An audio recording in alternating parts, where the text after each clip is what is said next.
Hello friends, आज मैं आपको समाजशास्त्र की अवधारणा सोशल मोबिलिटी के बारे में बताऊंगी। सोशल मोबिलिटी की 3 चीज़ों के बारे में बताऊंगी। उसकी मीनिंग, उसका नेचर क्या है, उसका टाइप क्या है। जैसा कि हम सभी जानते हैं कि अगर सामाजिक परिवर्तन की अवधारणा को जानना है तो सोशल मोबिलिटी की अवधारणा को जानना अति आवश्यक है।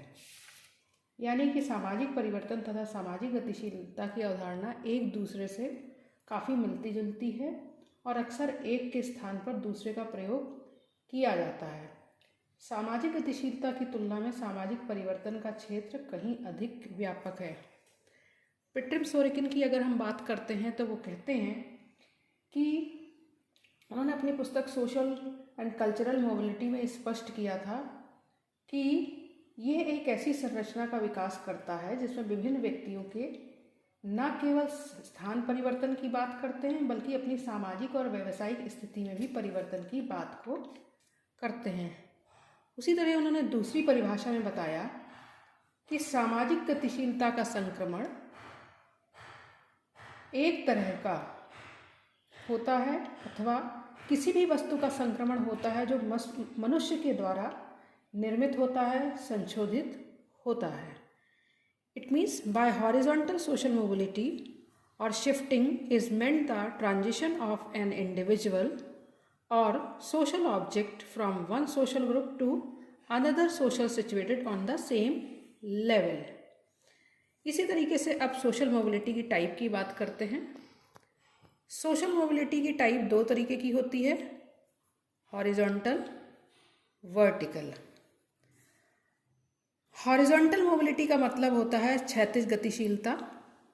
क्षैतिज गतिशीलता का अर्थ होता है कि किसी व्यक्ति अथवा सामाजिक तत्व का समान स्थितियों से संबंधित ही एक सामाजिक समूह से दूसरे सामाजिक समूह में स्थानांतरण होना।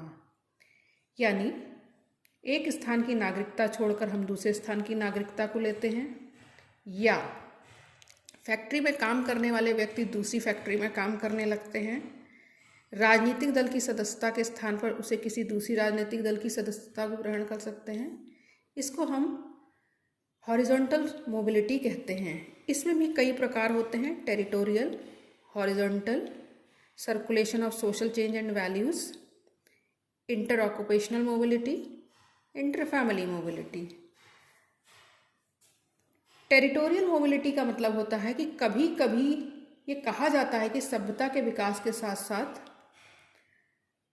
ही हमारा जीवन घुमंतु न रहकर स्थिर होता गया, लेकिन ये कथन तार्किक रूप से तो सत्य नहीं माना जाता, क्योंकि अतीत में अधिकतर व्यक्ति जिस स्थान पर जन्म लेते थे उनकी मृत्यु भी वहीं हो जाती थी। अगर हम 1901 की जनगणना को देखें तो जनसंख्या का कुल 90% उसी स्थान पर स्थायी रूप से रहता था। इसी प्रकार अगर हम दूसरी मोबिलिटी की बात करते हैं हॉरिजॉन्टल में, तो horizontal circulation of social things and values. It means वस्तुओं और मूल्यों की गतिशीलता से है, जो चाहे भौतिक हो या आध्यात्मिक हो, मनुष्य की क्रियाओं द्वारा चेतन और अचेतन रूप से निर्मित की जाती है और संशोधित की जाती है।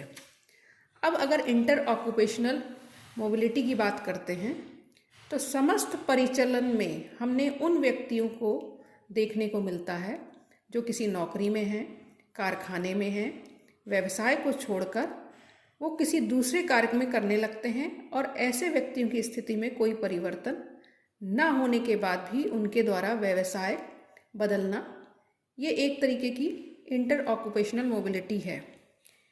इंटर फैमिली मोबिलिटी का मतलब होता है कि जैसे पुनर्विवाह करने से पति या पत्नी में कोई स्पष्ट परिवर्तन नहीं होता है, या इसलिए ये परिवर्तन भी समतल गतिशीलता का एक रूप है। जैसे हमारे समाज में पुनर्विवाह एक धार्मिक कृत्य होने के कारण गतिशीलता इसमें बहुत कम होती है। और अगर आपने देखा हो तो 1955 का हिंदू विवाह अधिनियम के द्वारा भारतीय समाज में अंतर पारिवारिक गतिशीलता में अधिक प्रभावित हुआ है। अब हम वर्टिकल मोबिलिटी की बात करते हैं। वर्टिकल मोबिलिटी के जो चैनल्स हैं, या सबसे पहले हम प्रकार की बात करते हैं, 2 होते हैं, असेंडिंग और डिसेंडिंग, और उनके जो चैनल हैं आर्मी है, रिलीजियस प्लेस है, एजुकेशनल इंस्टीट्यूशन है, पॉलिटिकल ऑर्गेनाइजेशन है, प्रोफेशनल ऑर्गेनाइजेशन है और इकोनॉमिक ऑर्गेनाइजेशन पाए जाते हैं। ये एक ऐसा समाज है या इस समाज में बहुत सी कठिनता से हम मिलेगा देखने को कि सभी स्थिति पूर्णतया बंद हो, जिसमें आर्थिक, राजनीतिक और व्यावसायिक उदग्र गतिशीलता पाई जाती है। परंतु यदि हम असेंडिंग की बात करते हैं तो असेंडिंग से पहले मैं आपको वर्टिकल मोबिलिटी की बात बताऊंगी।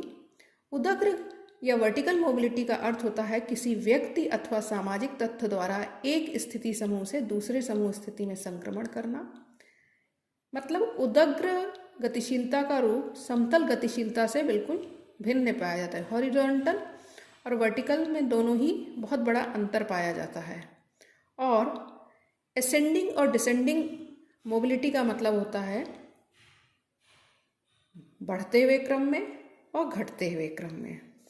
जैसे भारत में जाति व्यवस्था के इतिहास से पता चलता है कि पिछले 2500 वर्षों में ब्राह्मणों की स्थिति सदैव उच्च नहीं रही है, और अगर आरंभ में ब्राह्मणों की स्थिति जन्म की धारणा के कारण सर्वोच्च थी, तो क्षत्रिय अपने कार्य को महत्वपूर्ण मानने के कारण अपनी स्थिति में बराबर ऊंचा उठाने के लिए प्रयत्नशील रहे। अब बाद में अगर देखा जाए तो जैन और बौद्ध धर्म का भी प्रभाव रहा है, तो व्यक्ति की सामाजिक स्थिति उनके जन्म से नहीं बल्कि उनके कर्म पर आधारित होने लगी। इस तरीके से हम सामाजिक गतिशीलता के प्रकार को आज हमने पढ़ा है, और सामाजिक गतिशीलता में इतनी विभिन्नताओं के बाद भी गतिशीलता तथा प्रवास की दशाएं परस्पर संबंधित हैं। आज देखिए तो गांव से नगर की ओर जाने वाला प्रवास सामाजिक गतिशीलता का एक बहुत बड़ा कारण सिद्ध हुआ है। और इसके साथ ही किसी समाज में जब प्रवास में वृद्धि होती है तो विभिन्न स्थानों पर श्रम शक्ति और लोगों के व्यवहार में भी परिवर्तन होने में सामाजिक संरचना से और भी परिवर्तन होने लगता है, जिस कारण सामाजिक गतिशीलता उत्पन्न होती है। तो मेरे ख्याल से बच्चों आपको सामाजिक गतिशीलता समझ में आ गई होगी। धन्यवाद।